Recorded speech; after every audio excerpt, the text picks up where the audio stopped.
आप सभी का मेरे चैनल पर स्वागत है।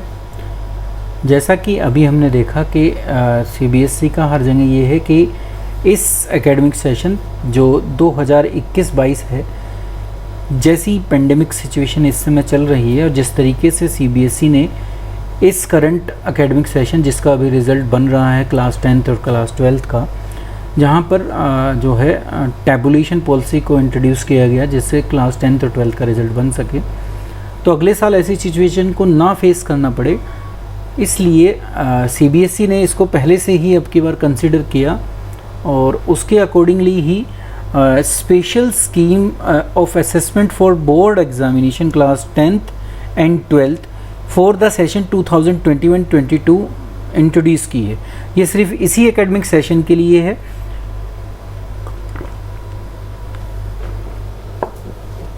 जो करंट एकेडमिक सेशन पर ही एप्लीकेबल होगी।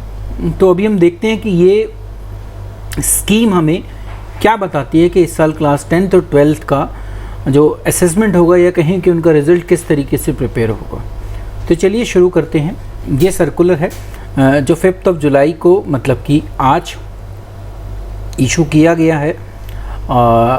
ये बताता है कि सभी हेड ऑफ द स्कूल को ये भेजा गया है और ये है कि special scheme of assessment for board examination classes 10th and 12th for the academic session 2021-22।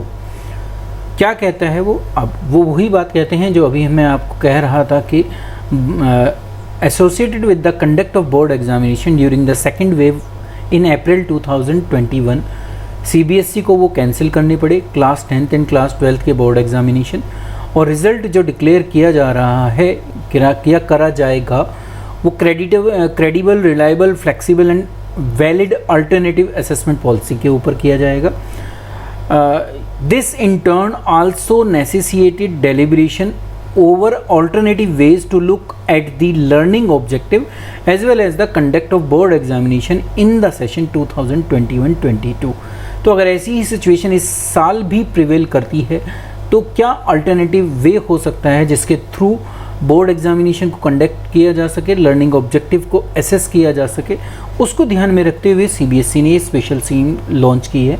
तो सीबीएसई ने सभी जो स्टेक होल्डर हैं, चाहे वो गवर्नमेंट स्कूल हो चाहे वो प्राइवेट इंडिपेंडेंट स्कूल है, पूरी कंट्री में है, रूरल एरिया में भी हैं, और मेजॉरिटी ऑफ देम जो हैं वो for the rationalisation of syllabus similar to the last year in view to reduce time permitted for organising online classes. तो सिलेबस को भी उसके अकॉर्डिंगली उन्होंने एडजस्ट कर रखा है और सिलेबस अभी हम पढ़ेंगे, अभी हम इस वीडियो में पता चलेगा कि सिलेबस से रिलेटेड क्या है, कोर्स क्या होगा, वो अभी हम इस वीडियो में देखेंगे।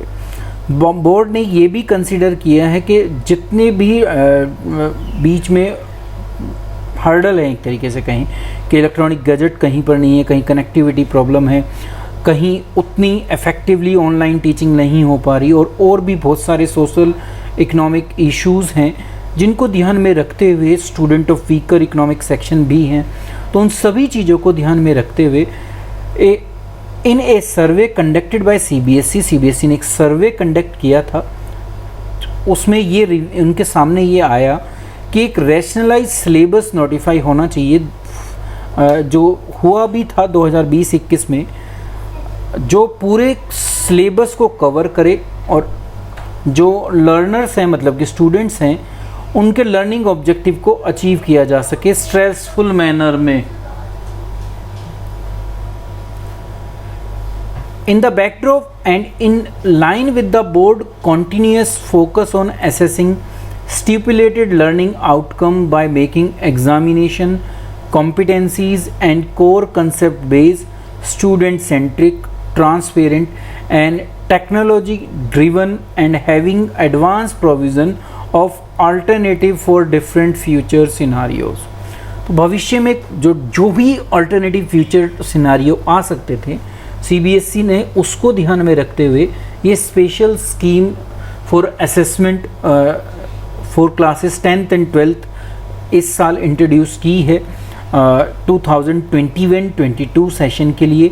अब हम देखते हैं कि ये स्कीम क्या है।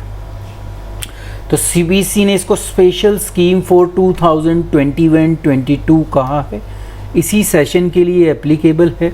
क्या हुआ या क्या किया सीबीएसई ने, या क्या कर रही है सीबीएसई, कि जो एकेडमिक सेशन है हमारा उसको 2 टर्म में डिवाइड कर दिया, 2 पार्ट्स में उसको डिवाइड कर दिया, और हर पार्ट में जो वेटेज ऑफ सिलेबस है वो 50% ले लिया। तो सबसे पहला काम ये हुआ कि पूरा जो हमारा कोर्स है, सिलेबस है, उसको 2 पार्ट में डिवाइड कर दिया गया। The syllabus for the academic session 2021-22 will be divided into 2 terms by following a systematic approach by looking into the interconnectivity of the concept and topic by the subject expert। तो syllabus भी इस तरीके से adjust कर रही है CBSE, जिससे वो जो टॉपिक उस टर्म में लिए जा रहे हैं वो एक दूसरे से इंटरकनेक्टेड रहें, ठीक है। और उसी के हिसाब से बाइफरकेटेड सिलेबस को प्रिपेयर किया जाएगा और वो अभी इसी मंथ में हम तक पहुंच जाएगा। This is done to increase the probability of having a board conducted classes for class 10th and 12th examination at the end of the academic session। तो ये इस चीज़ को ध्यान में रखते हुए है कि अगर क्लासेस होती हैं बोर्ड की 10th और 12th की, तो उसको ध्यान में रखते हुए इस चीज़ को वो फोकस कर रहे हैं। B part, the syllabus for the board examination will be rationalise, उसको रैशनलाइज किया जाएगा, similar to that last academic session जो जुलाई 2021 में हमारे सामने आ जाएगा। Academic transaction however school will follow the, अभी क्योंकि पूरा मंथ है तो इस महीने में आप क्या करें, तो जो करिकुलम 31 मार्च 2021 को सर्कुलर के थ्रू हमारे तक आया था, हम उसी को फॉलो करेंगे। मतलब कि जो हम कर रहे हैं इस साल के सिलेबस को, उसको फॉलो करना है। School will also use alternative academic calendar and input from NCERT on transacting the curriculum। तो जो भी ऑल्टरनेटिव एकेडमिक कैलेंडर है, जो लास्ट ईयर भी था इस बार भी था, जो NCERT द्वारा आता है, उसको भी वो यूज़ करेंगे। तो ये तो हो गया सिलेबस से रिलेटेड। इससे पहले हो गया कि 2 टर्म में सिलेबस को डिवाइड कर दिया जाएगा। सिलेबस हमें इस महीने में मिल जाएगा, रैशनलाइज सिलेबस। अब आता है सी पार्ट। सी पार्ट हमें बताता है कि effort will be made to make, जो इंटरनल असेसमेंट होती है, प्रोजेक्ट होता है, प्रैक्टिकल होता है, जो हर सब्जेक्ट में है और उसकी जो नंबर हैं उसके वो डिफरेंट सब्जेक्ट में अलग अलग होते हैं। तो उसके लिए एफर्ट किया जा रहा है कि वो as per the guidelines and moderation policy to be announced by the board to ensure fair distribution of mark. तो अभी इंटरनल असेसमेंट प्रोजेक्ट और प्रैक्टिकल वर्क की गाइडलाइंस हमारे सामने आएगी, मॉडरेशन पॉलिसी आएगी, उसमें कुछ मॉडरेशन होगा इस साल के लिए, जिससे फेयर डिस्ट्रीब्यूशन ऑफ मार्क्स का किया जा सके। मतलब कि एक तरीके से कहीं इंटरनल असेसमेंट प्रैक्टिकल प्रोजेक्ट की वेटेज को इसमें कंसीडर किया जाएगा इस बार। तो मे भी हो सकता है कि वो मार्क्स कुछ बढ़ भी सकते हैं, वो हमारे सामने नोटिफिकेशन आ जाएगा। अब बात आई कि करिकुलम को किस तरीके से रखा जाएगा, क्या क्या होगा। तो school will continue teaching in distance mode, जब तक जो अथॉरिटी हैं वो उनको परमिट कर रही है कि इस मोड में वो क्लास चलती रहें और स्कूल में बच्चे ना आ पाएँ। तो इतने हम डिस्टेंस मोड में पढ़ाते रहेंगे। जब सिचुएशन परमिट करेगी, अथॉरिटी परमिट करेंगी, तो हम स्कूल में भी बच्चों को बुलाएंगे। वो चलेगा, वो हमारा काम नहीं है, वो गवर्नमेंट का काम है, वो उस चीज़ को अपने आप देखेंगे। क्लास 9th और 10th के लिए जो इंटरनल असेसमेंट होगी वो पूरे साल चलेगी। उसका इस टर्म 1 और टर्म 2 से कोई लेना देना नहीं है। तो इंटरनल असेसमेंट पूरे ईयर बेसिस पर होगी। उसमें क्या होगा, 3 पीरियोडिक टेस्ट होंगे जो अभी तक भी होते थे। स्टूडेंट इनरिचमेंट होगी, वो भी अभी थी। पोर्टफोलियो प्रैक्टिकल वर्क है, वो भी एज इट इज़ है। और स्पीकिंग लिसनिंग एक्टिविटी होंगी और प्रोजेक्ट होंगी। तो जैसा अब तक 9th 10th में हो रहा था, इंटरनल असेसमेंट के जो एस्पेक्ट हैं वो सेम है और पूरे साल के बेस पर ही होगी। क्लास 11th और 12th की बात करें तो वो भी पूरे साल चलेगा। टर्म 1 और टर्म 2 से उसका कोई लेना देना नहीं है। और which would include end of topic और यूनिट टेस्ट। तो यहाँ पर अब की बार यूनिट टेस्ट की इम्पोर्टेंस बढ़ेगी, जो 11th 12th में नहीं था। कोई एक्सप्लोरेटरी एक्टिविटी हो सकती है, कोई प्रैक्टिकल हो सकता है, कोई प्रोजेक्ट हो सकता है। तो हमारे में एक तरीके से ये कहें तो ये चीज़ एक इंट्रोड्यूस की गई है। तो क्लास 11th और 12th में ये एक एडिशनल है, इंटरनल असेसमेंट में चलेगा ये भी पूरे साल ही। School would create a student profile for all assessment undertaken over the year. तो हर स्कूल को, हर सब्जेक्ट टीचर को अपने अपने बच्चे की एक स्टूडेंट प्रोफाइल बनाकर रखनी है। पूरे साल उन्होंने किस तरीके से असेसमेंट की एक इंडिविजुअल स्टूडेंट की, और वो अपने पास रखनी है डिजिटल फॉर्मेट में। जब भी कभी रिक्वायरमेंट होगी तो सीबीएसई हमसे मांग लेगी। CBSE will facilitate school to upload marks of internal assessment on CBSE IT platform. तो वो हमेशा करती है, CBSE अब की बार भी ये करेगी। गाइडलाइन फॉर इंटरनल असेसमेंट सभी सब्जेक्ट में वो रिलीज होगी जल्दी से फॉर द एकेडमिक सेशन 2021-22, और वो rationalise term wise divided syllabus के बेस पर होगी। The board would also provide additional resources, उसके अलावा भी बोर्ड में इंटरनल असेसमेंट लेने के लिए अलग से रिसोर्सेज देगा। अब वो सैम्पल असेसमेंट हो सकती है, क्वेश्चन बैंक है, टीचर ट्रेनिंग है, जिससे एक रिलायबल और वैलिड इंटरनल असेसमेंट ली जा सके। तो ये था कि करिकुलम को किस तरीके से ट्रांजिट किया जाएगा इस साल, ये हमने देखा। अब बात आती है टर्म 1 और टर्म 2 की। तो सबसे पहले टर्म फर्स्ट का जो एग्जामिनेशन है उसमें क्या होगा, तो at the end of first term, जब फर्स्ट टर्म खत्म होगा, the board will organise a term 1 examination. Board इसको ऑर्गेनाइज करेगा, ये चीज़ हमें ध्यान में रखनी है। और वो फ्लेक्सिबल शेड्यूल के ऊपर बेस्ड होगा, और ये जो एग्ज़ाम होगा ये नवंबर से दिसंबर के बीच में कभी भी हो सकता है। 4 से 8 वीक इसका एक ड्यूरेशन होगा जो दिया जाएगा। डिफरेंट पार्ट ऑफ कंट्री जैसी सिचुएशन हो उसके हिसाब से वहाँ पर वो कंडक्ट कराएगी CBSE। तो डेट भी CBSE अकॉर्डिंगली नोटिफाई कर देगी। तो टर्म 1 जो है नवंबर से दिसंबर में होने की संभावना है। इस बात को सबसे पहले हमें ये नोट करना है, और ये स्टूडेंट भी इस चीज़ को समझ लें। जो क्वेश्चन पेपर होगा टर्म 1 का वो MCQ टाइप होगा, मल्टीपल चॉइस क्वेश्चन होंगे, including case based MCQ and MCQ on assertion reasoning type. ठीक है, तो MCQ होंगे बेसिकली ये है। अब वो उसमें केस बेस भी होगा और असर्शन रीजनिंग भी होगी, रीजनिंग टाइप भी क्वेश्चन होंगे। 2 तरीके से होंगी, MCQ होंगे और 2 प्रकार के होंगे, केस बेस और रीजनिंग टाइप। 90 मिनट का ये एग्ज़ाम होगा, और वो टर्म फर्स्ट का जो सिलेबस है हमारा, जो लगभग पूरे सिलेबस का 50% होगा, उसके ऊपर बेस्ड होगा। तो ये हमें समझना है कि टर्म 1 नवंबर दिसंबर में होगा। 90 मिनट की ड्यूरेशन का एक MCQ टेस्ट रखा जाएगा जो केस बेस्ड और रीजनिंग बेस्ड होगा, हमारे 50% सिलेबस के ऊपर बेस्ड होगा। क्वेश्चन पेपर CBSE सेंड करेगी स्कूल को मार्किंग स्कीम के साथ, तो पेपर भी CBSE के द्वारा ही तैयार किया जाएगा।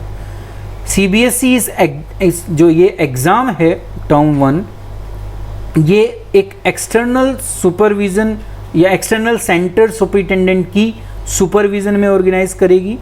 एक ऑब्जर्वर भी होंगे जो CBSE अपॉइंट करेगी। द रिस्पॉन्स जो स्टूडेंट का है, मतलब कि एक तरीके से कहें जो भी स्टूडेंट ने उस टेस्ट को अटेम्प्ट किया, वो एक OMR शीट में कैप्चर किया जाएगा, और जिसको स्कैन कर सीधा CBSE की साइट पर अपलोड किया जा सकता है। या दूसरा मेथड ये है कि हम उसको इवेल्युएट करेंगे और उसके मार्क्स को CBSE की साइट पर अपलोड कर देंगे। तो फाइनल डायरेक्शन जो भी इससे रिलेटेड होगी वो CBSE टाइमली हमें कन्वे कर देगी। Marks of the term 1 examination will contribute to the final overall score of the student. तो इस टर्म फर्स्ट के जो भी मार्क्स होंगे वो आपके रिजल्ट में काउंट किए जाएंगे। तो ये था पूरा टर्म 1 किस तरीके से होगा, क्या पेपर होगा, कब होगा, कितने मार्क्स का होगा, किस टाइप में होगा, ये इसमें हमने यहाँ पर समझा। अब बात आती है कि जो टर्म सेकंड है, जो दूसरा पार्ट होगा, जो दूसरे 50% सिलेबस पे होगा। तो at the end of the second term, जब स्कूल मतलब कि जब सेकंड टर्म एंड होगा, जिसको हम टर्म 2 भी कह रहे हैं, या इसका दूसरा नाम है ईयर एंड एग्जामिनेशन, तो जब साल ख़त्म हो जाएगा तो सेकंड टर्म पर भी एग्ज़ाम लिया जाएगा। और ये किस सिलेबस पे होगा, जो सिर्फ बाकी बचा हुआ 50% है, मतलब कि टर्म फर्स्ट का सिलेबस इसके अंदर कवर नहीं होगा, उससे अलग जो 50% सिलेबस बचा है उसके ऊपर ये एग्ज़ाम होगा। द एग्ज़ामिनेशन जो है वो मार्च या अप्रैल में 2022 में CBSE कराने की प्लानिंग कर रही है।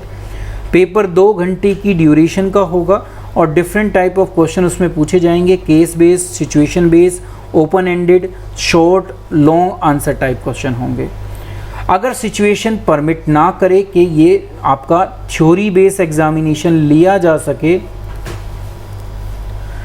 तो एक सीबीएसई 90 मिनट का एमसीक्यू बेस्ड एग्ज़ाम भी कंडक्ट करा सकती है टर्म सेकंड के लिए भी, जैसे टर्म फर्स्ट में हो रहा है। तो अगर कंड्यूसिव एनवायरनमेंट नहीं हुआ तो 90% का एमसीक्यू होगा।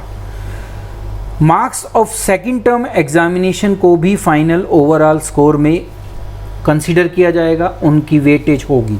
वो वेटेज क्या होगी वो अभी हम समझते हैं, जो सीबीएसई ने इस सर्कुलर में हमें बताया है। अब असेसमेंट या एग्जामिनेशन डिफरेंट सिचुएशन में क्या होगी, क्या वेटेज होगी, ये हम समझते हैं। तो पहला केस ये कहता है कि जब ऐसी सिचुएशन हो कि पेंडेमिक सिचुएशन इम्प्रूव हो और स्टूडेंट जो हैं स्कूल में आ पा रहे हों, सेंटर पर आ रहे हों एग्ज़ाम देने के लिए, तो बोर्ड टर्म फर्स्ट और टर्म सेकंड दोनों एग्ज़ाम कराएंगे। किसी स्कूल में भी हो सकते हैं उनके खुद के, या किसी सेंटर पर भी हो सकते हैं। थ्योरी मार्क मतलब कि सेकंड पेपर जो है वो will be distributed equally between 2 examination. The theory mark will be distributed equally between the 2 examination.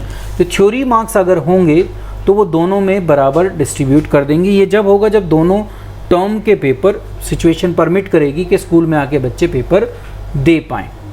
जबकि उन्होंने पहले ही बता दिया कि टर्म फर्स्ट जो है वो एमसीक्यू है, तो वहाँ पर कोई और ऑप्शन है नहीं, एमसीक्यू ही रहेगा।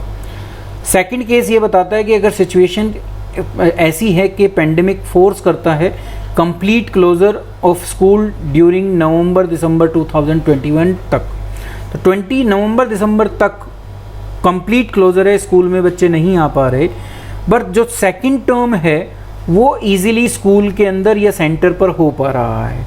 तो जब ये सिचुएशन हो कि नवंबर-दिसंबर तक बच्चे स्कूल में ना आ पा रहे हो पेपर देने के लिए, तो उसमें टर्म फर्स्ट का जो एमसीक्यू है